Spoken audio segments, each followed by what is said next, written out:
묵상하고 있습니다. 지난 시간에는 이제 가인의 제사와 가인의 죄에 대해서 살펴보았는데요. 가인의 이렇게 삶이 하나님께서 기뻐하지 못하실 그런 삶으로 이제 드려지고, 그의 재물도 하나님께서 받지 못하시는 것임에도 불구하고, 그럼에도 사랑하시며 또 가인을 보호하시는 표를 주신 그 은혜를 함께 묵상하였습니다. 그리스도의 표를 받은 신약을 사는 우리도 영원한 사랑 가운데 안전함을 함께 나눴습니다. 성경에는 이제 서로 반대의 위치에 있으면서 반복되는 현상들이 있는데요. 특별히 구약 성경에 그것들이 이제 기록되어져 있는데, 바로 인간의 죄와 하나님의 사랑입니다. 구약 전체를 통하여서 이 인간의 지독한 죄와 하나님의 포기하지 않으시는 사랑이 맞물려서 돌아가고 있습니다. 그래서 선악과 사건 이후에 선과 악을 판단하며 죄의 지배 아래 사는 인간의 모습을 보게 되는데요. 오늘은 이 노아의 방주 사건을 통하여서 하나님의 사랑을 함께 발견해 보면 좋겠습니다. 우리가 잘 아는 대략적인 내용은 이러하죠. 인간의 죄악이 이 땅 가운데 가득하여서 하나님께서 홍수로, 물로 세상을 심판하십니다. 그 가운데 은혜를 입은 이제 노아라는 이제 믿음의 선배는 방주를 이제 배를 지어서 동물 한 쌍씩과 함께 구원을 받습니다. 그리고 인류의 역사를 함께 이어가는 것이죠. 창세기 6장에서 인간의 죄에 대해서 이렇게 먼저 진단을 하고 있는데 6절 함께 띄워주시겠어요? 6절 함께 보면은 땅 위에 사람 지으셨음을 한탄하사 마음에 근심하시고라고 말씀합니다. 하나님께서 땅 위에 사람 지으셨음을 한탄하사 마음에 근심하셨다라고 말씀합니다. 슬퍼하신 것이죠. 그런데 이 6절 말씀 가운데 특별히 마음에 근심하시고라는 표현을 보면은 NLT 성경에서는 broke his heart라고 기록하거든요. 그래서 이것이 심장을 깨뜨렸다라는 표현을 합니다. 인간의 이제 죄악이 악한 죄악이 하나님의 심장을 깨뜨렸다는 것입니다. 죄의 힘이 이러합니다. 이처럼 죄는 사랑하는 사람의 마음을 깨뜨립니다. 인간의 죄악은요 하나님의 마음을 깨지도록 하는 아픔을 주었습니다. 그리고 그 죄악이 가득하여서 하나님의 이렇게 죄를 향한 진노 가운데 심판이 필연적인 상황입니다. 그런데 그들이 이제 얼마나 악했냐면요. 5절 말씀 함께 띄워주시면은 5절 말씀에 여호와께서 사람의 죄악이 세상에 가득함과 그의 마음으로 생각하는 모든 계획이 항상 악할 뿐임을 보시고라고 그들의 죄악에 대해서 진단하고 있습니다. 이 5절 말씀 잠깐 띄워주시면요. 죄악이 세상에 가득한데 핵심은 그 앞에 마음으로 생각하는 모든 계획이 항상 악한 것입니다. 하나님의 심판이 임박한 인간의 모습이 이러한데 마음으로 생각하는 모든 계획이 심지어 항상 악합니다. 여러분들의 마음은 어떻습니까? 먼저 죄 가운데 하나님의 마음을 깨트리는 삶을 혹여나 살고 계십니까? 그리고 그 마음을 한번 살펴보니까 마음으로 생각하는 모든 계획이 하나님 앞에 항상 악하지는 않습니까? 성경에서는 성도들의 삶이 이것과 다르다고 소개합니다. 그런데 구체적으로 이러한데 다음 이제 글씨 좀 띄워주시겠어요? 화면 보시면은 이 네 가지 중에 이제 한번 내가 어떠한지 좀 생각을 해보면 좋겠습니다. 1번에는 마음으로 생각하는 모든 계획이 항상 악하다. 지금 이제 노아의 방주로 인한 심판을 앞두고 있는 백성들의 모습이죠. 2번은 좀 이제 나아져요. 마음으로 생각하는 많은 계획이 자주 악하다. 좀 더 좋아집니다. 3번에는 마음으로 생각하는 몇몇 계획이 가끔 악하다. 네 번째는요. 마음으로 생각하는 모든 계획이 항상 선하다. 여러분들은 1, 2, 3, 4번 중에 몇 번입니까? 그리고 1, 2, 3, 4번 중에 몇 번이 되어야 할까요? 심판과는 거리가 먼 청년 성도의 모습은 1, 2, 3, 4번 중에 몇 번이 되어야 할까요? 한번 다시 띄워주시겠어요? 화면 보시면은. 네. 몇 번이 되면 좋겠습니까? 그리고 몇 번이 좀 율법적으로 생각할 때는 몇 번이 되어야 하겠습니까? 1번 괜찮습니까? 4번을 갑니까? 네. 4번이라고 생각하시는 분들 계실 수 있는데 4번은 답이 아닙니다. 이거는 이렇게 예수님은 하실 수 있는 거예요. 그래서 4번의 삶을 살겠다라고 결정하는 청년들 혹은 이것을 소망하는 청년들은 재림 예수님이시거나 거짓말쟁이입니다. 네, 그래서 결론은 1, 2, 3, 4번 중에 1, 4번만 아니시면 돼요. 네, 굉장히 조금 디테일 있는데 중요한 개념이거든요.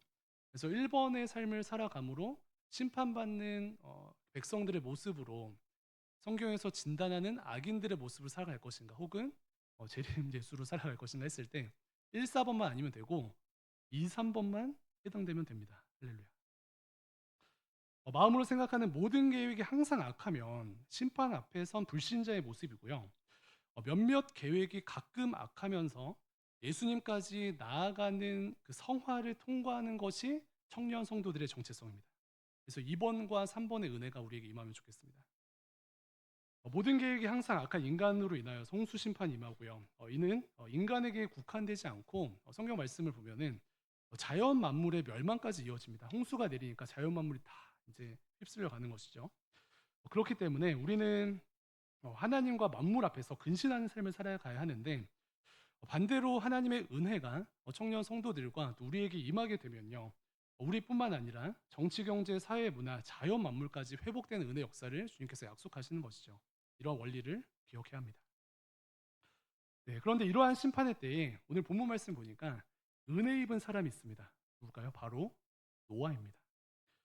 7절과 8절 제가 읽을게요. 7절과 8절. 이르시되 내가 창조한 사람을 내가 지면에서 쓸어버리되 사람으로부터 가축과 기는 것과 공중의 새까지 그리하리니 이는 내가 그것들을 지었음을 한탄함이니라 하시니라. 그러나 노아는 여호와께 은혜를 입었더라. 네, 홍수를 통해서 인간을 심판하시기로 결정하신 하나님께서 이 은혜를 입게 하신 노아에게 방주를 지으라고 명하십니다. 심판이 다가오고 있는데 이제 심판을 명하시고 노아에게 방주를 지으라고 말씀하세요. 그리고 결국 그 방주를 통하여서 노아의 가족과 동물 한 쌍씩 구원을 받습니다. 그리고 새로운 인류가 출발됩니다. 오늘 본문의 방주를 짓는 과정을 통해서 아주 먼 옛날 기억되는 하나님의 사랑에 대해서 함께 묵상을 하면 좋겠는데요. 방주를 짓는 과정에 드러난 하나님의 사랑이 무엇일까요? 여러 가지가 있지만 먼저는 심판이 선포되고 나서 이제 심판이 실제로 이루어지는 그 시간까지 120년이 걸렸다고 이야기를 합니다. 이 시간 안에 방주가 지어지고 방주 짓는 시간을 포함하여서 심판은 소위 유예되고 있습니다.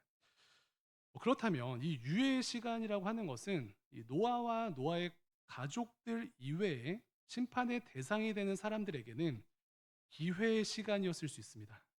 네, 심판이 선포되고 심판까지 120년의 시간이 있는데, 그럼 그 120년의 시간은 심판을 앞두고 있는 사람들에게는 회개할 수 있는 기회의 시간이 되는 것입니다. 사랑이라고 할 수 있죠. 사랑은 기회를 주고 기다립니다. 주변을 보면 어떻습니까? 사랑은 기회를 주고 기다리는데 동의하십니까? 네, 부모님들께서는 어릴 때부터 우리들에게 수많은 기회를 주시고 끝까지 기다리셨죠. 사랑하는 연인과의 진짜 사랑도 그렇습니다. 기회를 주고 기다리는 것이 사랑의 본질입니다. 네, 그런데 오늘 본문에 등장하는 심판을 앞두고 있는 사람들의 문제라고 하는 것은요, 역시 죄 가운데 있는 그 악인들은, 또 심판을 앞두고 있는 그 사람들은 하나님께서 주신 기회와 회개에 대해서 관심이 없습니다. 노아가 배를 짓고 있는데 배를 짓든 말든 관심이 없어요. 신약성경 마태복음 24장 말씀에 예수님께서 재림과 심판의 때를 말씀하시면서 오늘 본문의 노아의 때를 언급하십니다. 마태복음 24장 말씀 띄워주시면은 이렇게 진단합니다. 노아의 때와 같이 인자의 임함도 그러리라.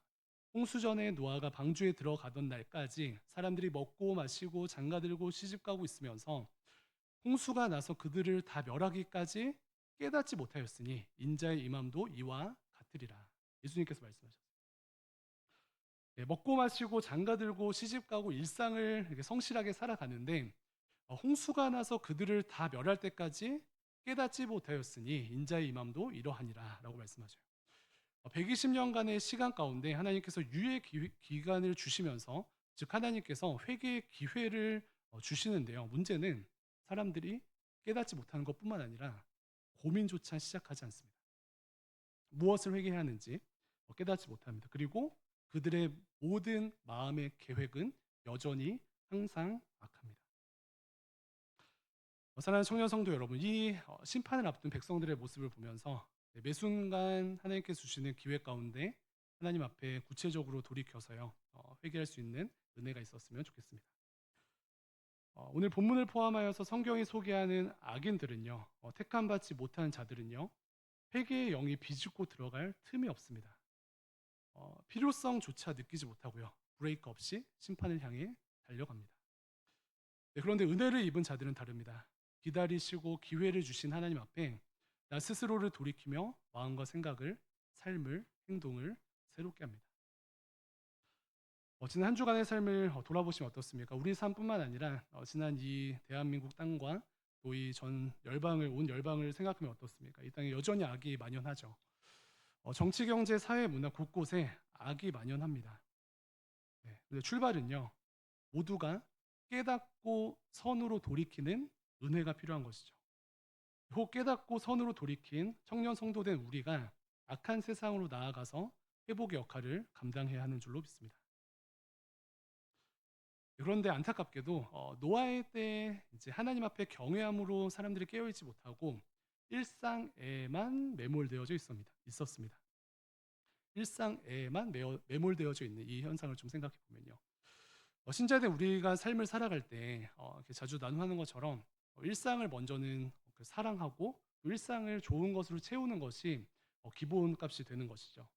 일상 속에서 하나님께서 우리에게 주신 맡겨진 사명을 잘 감당하면서 누리는 것이 우리의 정체성이 되어야 합니다. 그러나 일상에만 매몰되는 것을 경계하는 것이 또 다른 우리의 정체성이 되는 것입니다. 일상에만 매몰되는 것은 소극적으로는 하나님께 관심이 없는 일상, 하나님과 상관없는 일상, 혹은 하나님이 없는 일상입니다. 적극적으로는요, 죄악이 가득한 일상입니다. 그래서 오늘 우리가 주일을 함께 예배 드리고 있지만 이 주일을 포함하여서 우리의 일상은 어떻습니까? 우리에게 오래 참으시는 하나님의 마음을 알고 선을 행할 줄 아는 우리의 삶이 되기를 간절히 소망합니다. 오랜 시간 이렇게 기다리시는 것이 하나님의 사랑이고요. 두 번째로는 이렇게 노아에게도 이제 방주를 만드는 이 긴 시간이 노아를 믿음의 사람으로 자라나게 하시는 하나님의 사랑의 시간을 볼 수 있습니다.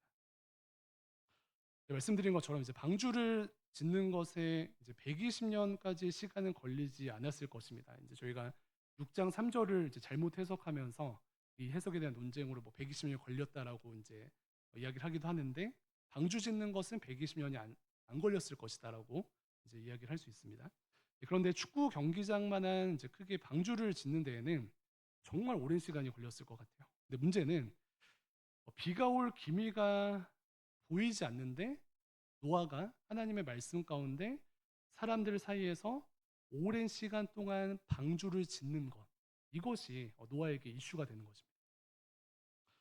그래서 우리가 이제 그 F력을 발휘해가지고 노아에게 딱 들어가 보면은 이제 사실 방주를 짓는 이제 노동의 무게보다 이 노아가 그 수많은 시간 동안 비도 오지 않는데 하나님의 말씀을 의지하여서 방주를 짓는 믿음의 싸움의 무게가 더 크지 않았을까라고 공감하게 됩니다. 어릴 때 이런 일 혹시 있지 않으셨나요? 어머니께서 이제 다리가 쑤시셔서 우산을 가지고 가라고 하십니다.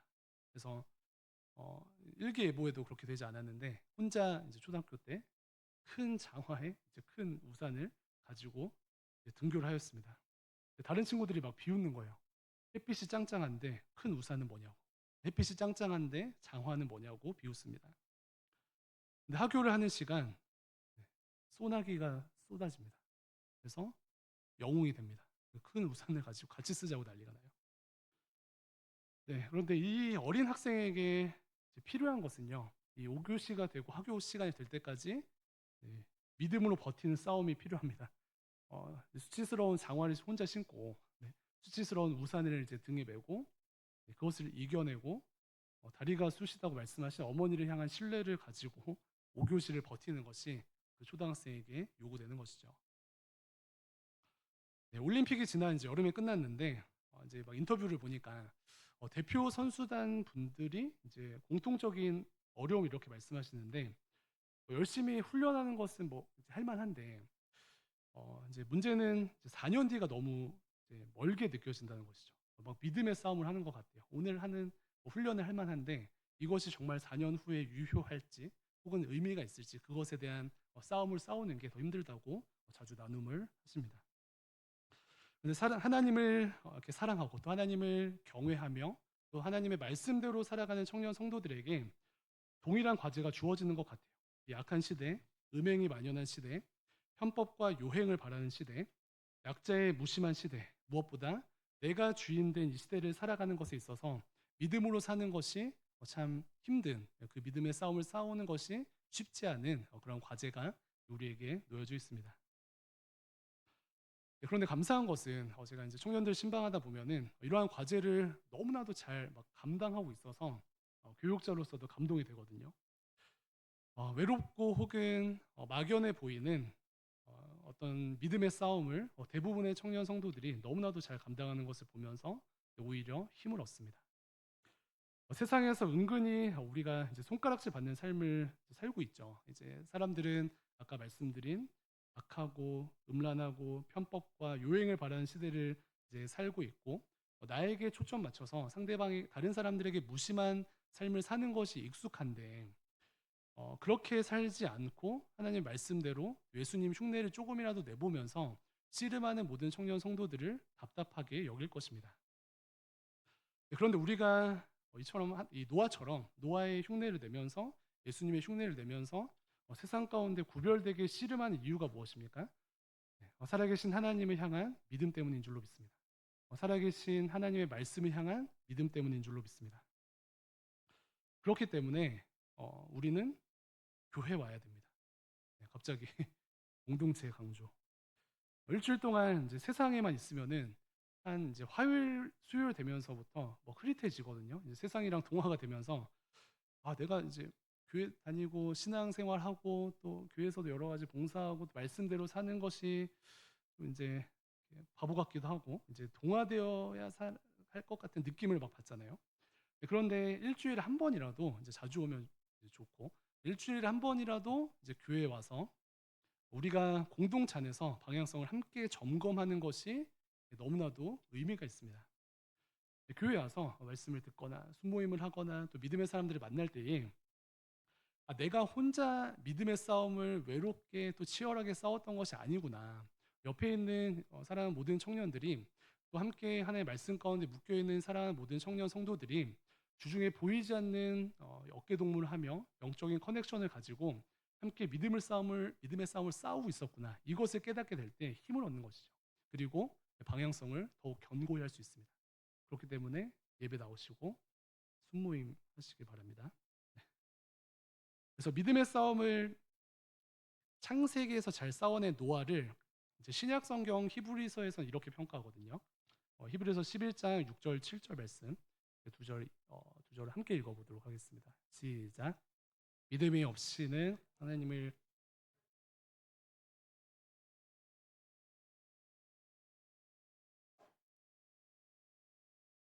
상 주시는 이심을 믿어야 할지니라. 믿음으로 노아는 아직 보이지 않는 일에 경고하심을 경외함으로 방주를 준비하여 그 집을 구원하였으니 이로 말미암아 믿음을 따르는 의의 상속자가 되었느니라. 아멘. 하나님께서 살아 계시는구나. 하나님께서 살아 계시고 하나님을 찾는 자들에게 상 주시는 분이시구나.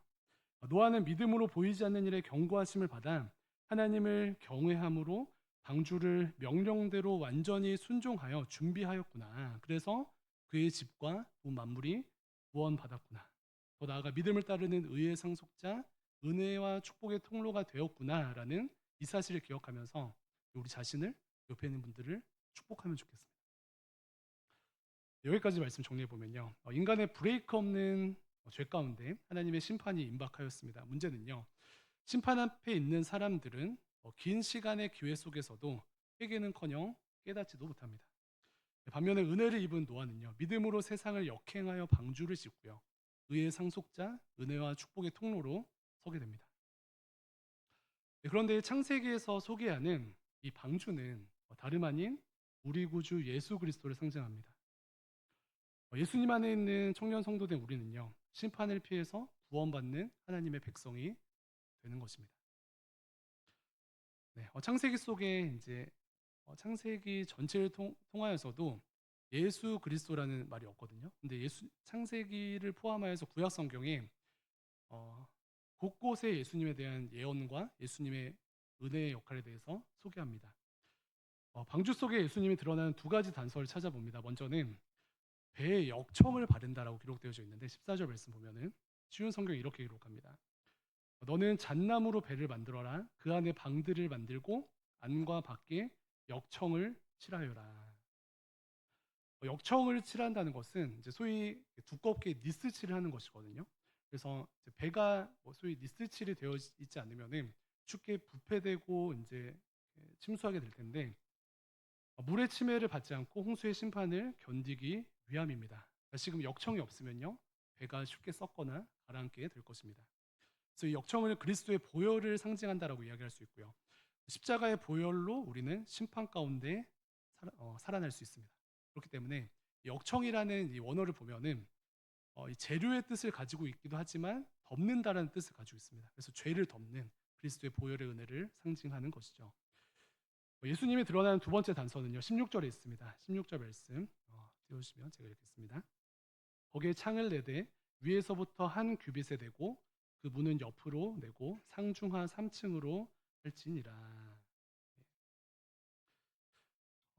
창을 내고 문을 옆으로 내라고 하였습니다. 그 창문이 우리 일반적인 건축처럼 이제 옆에 있지 않고 천장에 있는 것은 저희가 예전에 주님만 바라보라라는 것을 뜻한다고 했었죠. 하나님의 인도하심과 하나님의 타이밍 가운데 하늘을 바라보라라는 뜻으로 창문이 위에 있습니다. 문을 옆에 만드는데요. 그 16절 말씀 보면은 그 문을 어떻게 표현하냐면은 그 문이라고 표현하였습니다. 네. 그래서 그 문은 옆으로 내고라고 해서 영어 성경에도 더 도어라고 되어 있거든요. 정관사 더를 붙였습니다. 근데 영어 성경에서 이제 더를 붙인다는 것은 유일한 문이라는 것을 뜻하죠. 그래서 홍수가 끝나고 배를 나갈 때 the door, 유일한 문이신 예수 그리스도를 통하여서 심판에서 노인바 된다라는 것을 의미합니다. 또 우리가 잘 아는 것처럼 요한복음 4장 12절에 예수께서 이르시되 내가 곧 길이요 진리요 생명이니 나로 말미암지 않고는 아버지께로 올 자가 없느니라라고 말씀하실 때 이 영어 성경에서도 정관사 더가 붙습니다. I'm the way, the truth, the life라고 이야기해요. 그래서 방주의 그 문이라고 예수님을 소개하고 있습니다. 심판과 죄와 사망의 덫에서 우리가 그것을 이겨내고 생명 가운데 나아갈 수 있는 유일한 길은요 예수 그리스도의 은혜를 붙드는 것입니다. 그래서 방주의 금은으로 나타난 예수님의 은혜를 저희가 함께 이제 보면 좋겠고요. 또 삶 속에서도 나에게 영생을 주시고 생명을 주시고 밝은 빛으로 인도하시는 예수님을 붙드는 그런 삶으로 승리할 수 있는 우리 모두 되었으면 좋겠습니다. 예수님을 통해 예수님 안에 사는 우리는 영생을 누리고요. 구원받습니다. 이 사랑 안에 감사와 기쁨을 예배 시간 가운데 회복하고요. 치열한 삶 속에서도 The way, the truth 되시는 예수님을 붙들고 승리하는 우리 되었으면 좋겠습니다. 네, 말씀 정리하도록 하겠습니다. 이렇게 노아가 이제 은혜를 입었는데요. 사랑 모든 청년 성도분들은 하나님의 은혜를 입은 자인 줄로 믿습니다. 하나님의 은혜를 입은 자로서 지금 이 시간 혹은 우리의 삶 가운데 완악하게 내려놓아야 할 그 죄악은 무엇입니까? 노아처럼 은혜 입은 자로서 오늘 나의 삶 가운데 이번 한 주 나의 삶 가운데 내가 신실하게 싸워가야 할 믿음의 싸움의 영역은 무엇입니까? 우리의 삶을 진단해 보시기 바랍니다. 한 걸음 더 나아가서 특별히 우리는 악한 세대 가운데 그리스도의 방주 안에 살아가는 은혜를 입은 자인데요. 그 감사와 평안도 회복하면서 오늘 말씀을 포함하여서 한 주간의 삶 가운데 살아계신 하나님, 예수 그리스도의 은혜 때문에 내 영혼은 오늘도 안전합니다. 예수 그리스도의 은혜 때문에 내 영혼은 오늘도 은혜 가운데 강건합니다. 라고 고백할 수 있는 모든 청년 성도님들의 삶이 되시기를 주님의 이름으로 축복합니다. 옆에 있는 분들 두 번 이렇게 인사하시겠습니다. 첫 번째로는 은혜에 감사하세요라고 세 분 이상 인사하시겠습니다. 시작. 은혜에 감사하세요. 한 번 더 인사하실 때 믿음의 싸움을 싸워 보아요 인사하시겠습니다. 시작. 믿음의 싸움을 싸워 보아요. 네, 기도 기도하겠습니다. 살아계신 하나님, 이 시간 말씀을 통하여서 인간의 죄악과 또 완악함으로 인한 하나님의 슬픔을